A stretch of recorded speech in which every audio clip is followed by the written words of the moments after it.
Continuem en directe des d'aquest punt del dial, des de Ràdio Vilafant, i avui ens plau moltíssim de compartir els propers minuts amb la presidenta de FANJAC Catalunya, l'Associació de Nens i Joves amb Altes Capacitats, i també presidenta, des de fa pocs mesos, de Confines, la Loluca.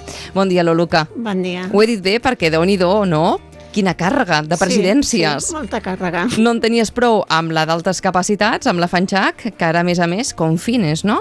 Sí, la veritat és que no volia, però va tocar. Què vols dir que no volies? No volia. Perquè és difícil, no?, que algú assumeixi aquest paper? Sí, és molta feina, perquè a més estàvem ja...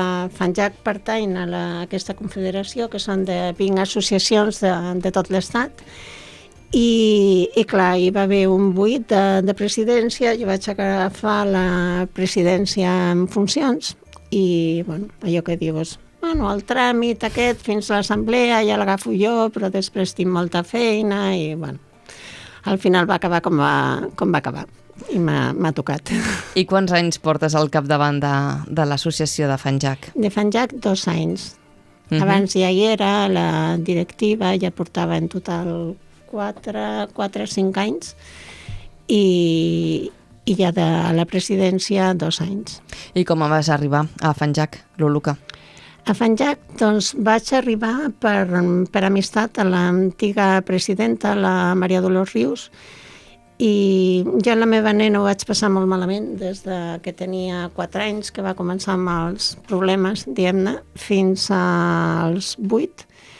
I més o menys en aquesta època, que la meva nena ja estava bé, doncs vaig tenir ganes de retornar una mica el que ja havia begut, sobretot d'associacions dels Estats Units, quan l'Andrea estava malament, em llevava de matinada, començava a llegir, a buscar informació de tot, i bueno, sempre eren pares que havien treballat, i quan ja vaig tenir la nena bé, doncs vaig pensar a retornar una mica aquest esforç.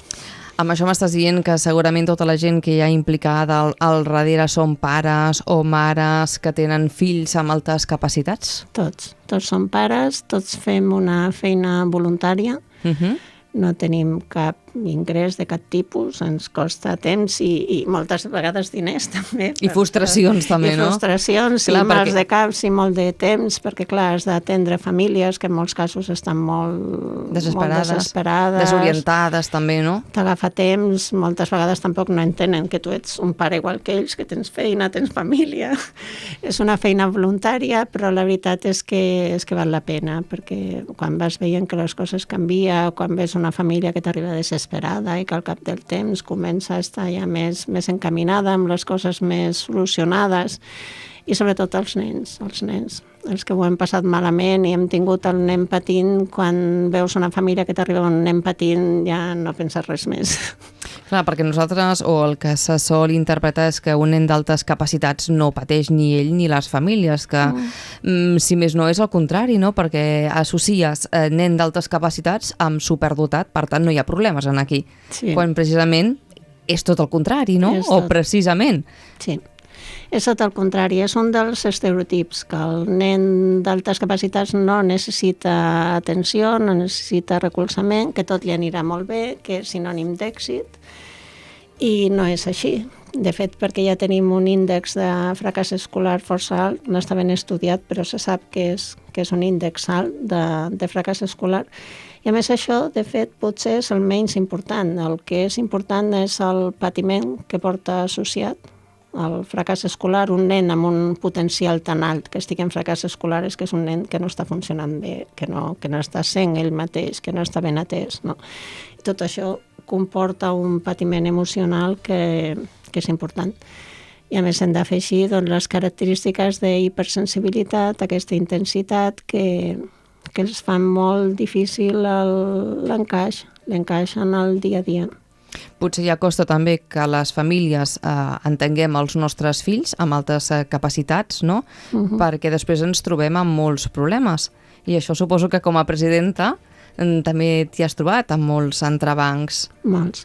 Molts, perquè moltes vegades el que diem a les famílies és que, per desgràcia, la idea que tenien ells de les altes capacitats abans de que el seu fill fos avaluat és la idea que tenen la majoria de docents. i d'equips d'orientació, amb la qual cosa els estereotips, el desconeixement que hi ha és increïble. Perquè clar, és que això no està. Altes capacitats no s'estudia ni a magisteri, ni a psicologia, ni a pedagogia, amb la qual cosa n'hi ha molt poques persones que estiguin realment formades per atendre aquests nens. I mentre això no s'arregli, que jo penso que encara que es faci serà una cosa a mig termini, doncs haurem d'anar posant parxes. Perquè és molt, molt, molt difícil. Un nen d'altes capacitats necessita una intervenció, una orientació, que s'ha de saber del tema. S'ha de saber del tema, la manera que tenen d'aprendre, com són, sobretot aquests estereotips de que són nens que no necessiten res, que ja ho saben tot, ja ho fan tot bé. El que s'ha de tenir molt clar és que les altes capacitats és un potencial, no és una realitat.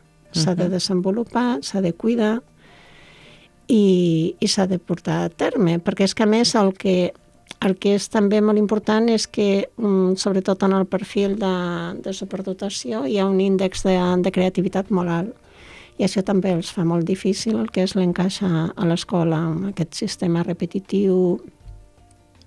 I clar, estem perdent, són els que més punxen, els més creatius, són els que més punxen, perquè ens trobem que a secundària n'hi ha molts que baixen el rendiment.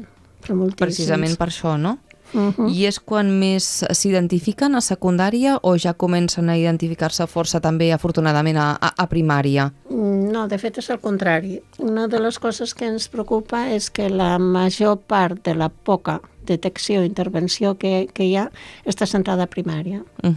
Llavors tenim, per una banda, els d'infantil, que n'hi ha els que ja són molt precoços i ja de ben petits ja destaquen molt i estan molt diferenciats des de la seva edat, que normalment el que els hi diuen és bueno, són molt petits, espera't, ja quan sigui una mica més gran ja mirarem, i són nens que no estan sent atesos i estan patint, perquè a més quan són tan petits és quan més es nota la diferència.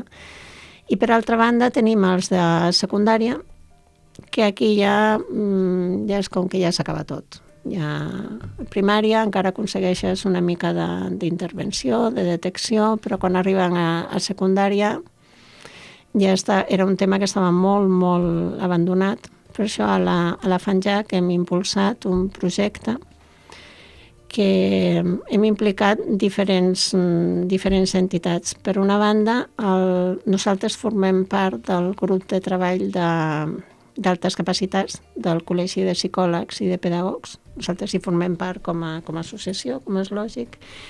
Llavors van demanar que obríssim una comissió d'estudi de la baixada de rendiment dels nois i noies d'altes capacitats a secundària. Ho van fer, es van implicar de seguida. Per altra part, també vam parlar amb el Departament d'Ensenyament i van estar d'acord que hi havia aquest problema i estan disposats a col·laborar i a veure què en podem fer. I per altra banda, nosaltres a FANJAC vam començar un projecte per ajudar els nostres grans. A fer un grup, convenis amb universitats, estaríem mitja hora explicant cada punt, però que és un tema molt important que estava molt poc tractat, que també estem intentant ara lligar-ho amb Confines, amb altres associacions d'arreu de l'Estat que tenen grup de joves, per posar-los en contacte i per mirar de fer feines comuns, projectes europeus, per ajudar-los, campus internacionals, molts projectes. I tot a nivell de Catalunya, perquè afortunadament sí que s'està treballant amb les 4 províncies, no? Sí, a nivell de Catalunya nosaltres tenim seu en cada una de les 4 províncies. Llavors, el que a Barcelona és la seu amb més socis, però nosaltres, jo tinc debilitat per la seu de Girona, perquè som uns cracs. La Tere, en Teo, en Miquel, Bujons fan uns projectes. Aquest programa d'enriquiment que tenen amb la Universitat de Girona és impressionant. Són com la punta de llança de la FANJAC de projectes nous, són genials. aquí a Fanjat Girona són Home, s'està fent molta feina, pel que estem parlant nosaltres aquí amb ells també. Molta. I s'està doblant també, afortunadament, tots els alumnes identificats amb altes capacitats que s'està treballant. Jo crec que potser sí, de manera molt lenta, però afortunadament s'està fent molta feina, no? Molta. El que passa és que encara queda molta per fer, perquè clar, la majoria de nens és que ni tan sols els detecten. Perquè a més, com que està aquesta idea de que un nen d'altes capacitats és el superdotat antic, aquest que ho feia tot bé, que se li notava molt, que despuntava molt, llavors el perfil d'altes capacitats no és això, tenim molts nens que no se'ls hi nota, entre cometes, no? I que llavors quan arriben les famílies amb un informe d'altes capacitats diuen aquest nen, però si és molt normal, si jo no li veig. Doncs és un nen d'altes capacitats. I amb tot el temps que portes a darrere de totes aquestes associacions com a presidenta, Lolo, que suposo que has vist absolutament de tot, no? Famílies, fills, filles destrossats, desesperats davant una situació com aquesta, que és una pena. Molts. Hi ha de tot, ens trobem de tot, de famílies que estan bé i que els nens estan ben atesos, hem de dir que no són la majoria, i fins i tot, doncs, recordo fa n'arriba un any, una nena que vam haver de derivar immediatament a un especialista perquè estava ja quasi bé a punt del suïcidi. I li havien diagnosticat de tot. No sé com va ser que un dia van venir a parlar amb nosaltres i van dir, però és tot això que estàs dient sembla altes capacitats. Va anar un especialista d'altes capacitats i tot es va acabar. Però una nena que estava a punt. I després també ens trobem casos de nens que perquè, a veure, l'administració està canviant molt i està fent molts esforços, però clar, n'hi ha molts punts quan arribes a baix, a segons quines escoles, segons quines apps que no responen com han de respondre, no? I llavors ens estem trobant en algunes zones de Catalunya nens que arriben fins i tot ja a un grau de frustració que hem de buscar un canvi d'escola quan abans millor perquè ja estan desesperats de no ser atesos. Amb això m'estàs dient que sempre és molt millor quan una família sap que el seu fill té altes capacitats, no? Perquè d'alguna manera et resol una part important de la seva vida, no? I tot el seu entorn. Sí. És com treure's un pes a sobre i potser entendre més aquella criatura. És molt important. És molt important saber-ho i que el nen ho sàpiga. Perquè ells ja es noten que hi ha alguna cosa diferent amb la resta de companys. Llavors, mentre no saben què és, pensen que tenen, sobretot els més petits, pensen que tenen alguna cosa malament, o fins i tot arriben a pensar que són tontos, perquè es noten diferents, no? I per això sempre ho diem a les famílies quan arriben, és que no li hem dit, perquè clar, això de dir-li que si és superdotat, és que no cal que li diguis superdotat. Com se li diu? Com recomaneu vosaltres de l'associació? Nosaltres normalment per fer-ho bé donem un parell d'enllaços, d'articles ben escrits perquè les famílies s'ho mirin amb temps, però el que s'ha de fer és amb molta normalitat. Vull dir, tu aprens més ràpid que els companys, això, perquè clar, el que no pots fer és amb un nen dir-li no, és que tu ets superdotat perquè és més intel·ligent que la resta. Ja d'entrada ja estem fins i tot a confines intentant desterrar el que és el mot superdotat.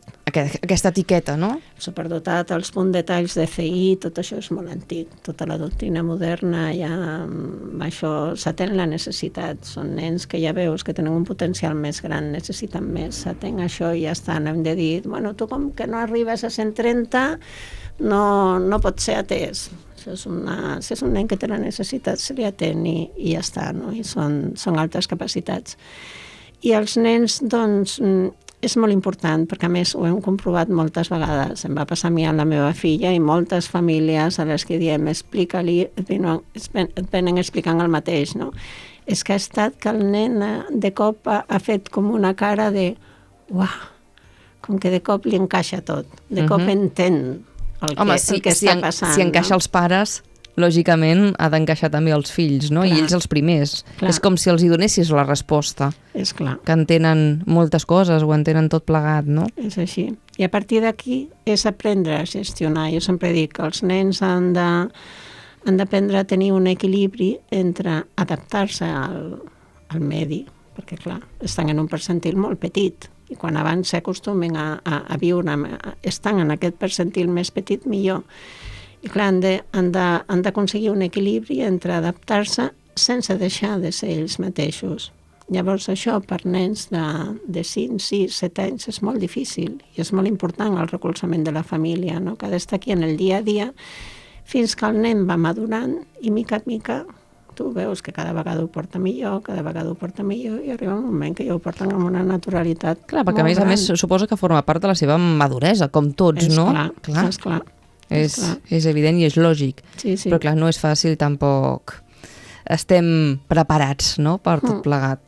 Sí, per això. Se'ns està acabant el temps, Luca, jo continuaria compartint moltíssima més estona amb tu perquè jo crec que és un tema molt interessant i sobretot d'aquesta visió, no?, com a presidenta de l'Associació de Nens i Joves amb Altes Capacitats, la FANJAC, i també de Confines. No sé si vols llançar algun missatge ara a pares, mares que ens puguin estar escoltant.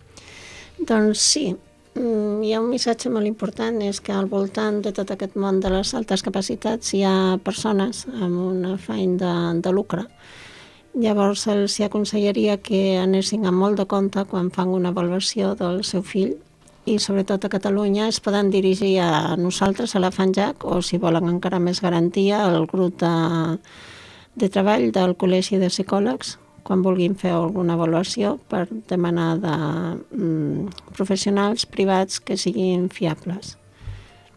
Que aquest és el medi, perquè n'hi ha moltes vegades persones que fan com una difusió, que semblen com gabinets que són molt seriosos o que fins i tot tenen un recolzament de l'administració educativa i no és veritat i tenim molts problemes amb això. Doncs esperem que mica en mica i sobretot amb la feina que esteu fent vosaltres des de la FANJAC a nivell de Catalunya i també a nivell de cada província, Girona, Barcelona, Lleida i Tarragona, puguem anar avançant amb aquest tema. Moltes gràcies. A tu, Luca, per haver-nos acompanyat com a presidenta de FANJAC Catalunya. Fins la propera. Gràcies. Adéu, bon dia. Fins la propera. Gràcies, Adéu. bon dia.